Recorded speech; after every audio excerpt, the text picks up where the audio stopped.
बिस्मिल्लाहिर्रहमानिर्रहीम। मीठे इस्लामी भाइयों, अब ये भी सुन लीजिए कि इखलास क्या चीज़ है।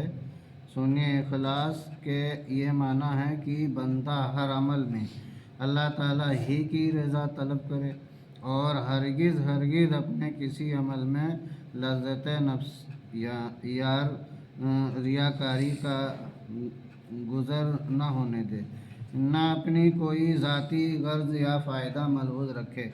ऐ काश हमारी भी इबादत में इखलास पैदा हो जाता, काश हमें भी इबादत का ज़ौक़ नसीब हो जाता, काश हमें भी जमात छूटने पर गम नसीब हो जाता।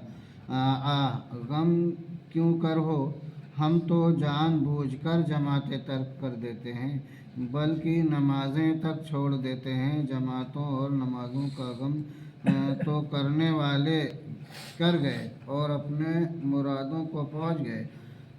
अब हम जैसे बदकार दुनियादार रह गए। उन्हें नेकी छूट जाती तो गम होता, और हम बदनसीब दुनियादारों का कोई दुनियावी नुकसान हो जाए तो गम होता है।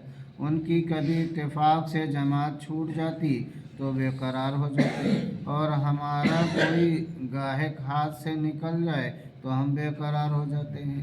उनकी कोई सुन्नत छूट जाती तो अफसोस करते, बल्कि कफ़ारे में बसा औकात खैरात भी करते। और हम गुर्बत या वसाइल की कमी की वजह से अगर किसी फैशन या आला गुना मसलन टीवी, वीसीआर वगैरह, उमूमन इनके ज़रिए लोग गुनाही कमाते हैं, से महफूज भी रह जाते हैं तो रंजीदा होते हैं। अलगरज वो खुश नसीब हजरात सवाब कमाने के लिए हर आन तैयार रहते थे, और हम बदनसीब लोग दुनिया और गुनाह हासिल करने के लिए हर वक्त चाक व चौबंद नज़र आते हैं। वो मुअज़्ज़िज़ थे ज़माने में मुसलमान होकर और तुम ख़ार हुए तारिके कुरान होकर। अगर किसी को सही मानों में ये मालूम हो जाए कि जमात से नमाज अदा करने में क्या बरकतें हैं और तर्क जमात पर क्या नुकसानात हैं, तो कैसी ही अशद मजबूरी हो, कोई जमात को छोड़ने के लिए तैयार ही न हो।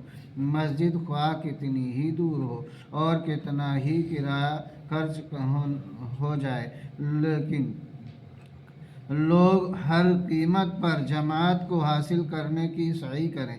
इमाम मोहम्मद गज़ाली रहमतुल्लाह अलैह कीमिया सआदत में फरमाते हैं कि नेक लोग फ़िक्र आखिरत की वजह से मस्जिदों में पड़े रहते थे, ताकि जितना ज़्यादा हो सके इस मुख्तसर तरीन ज़िंदगी की मोहलत से फ़ायदा उठाकर आखिरत की अबदी नेमतें कमा लें।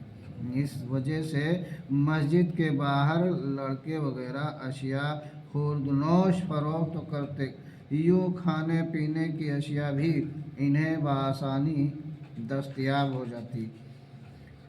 सुबहान अल्लाह, क्या पाकीज़ा और रहमत भरा वो दौर था, और मस्जिदों में रात दिन रौनक होती थी। और आज तो मसाजिद की वीरानी देखकर कलेजा मुँह को आता है। ये ज़रूरी नहीं कि सारे लोग हर वक्त मस्जिद ही में पड़े रहते थे।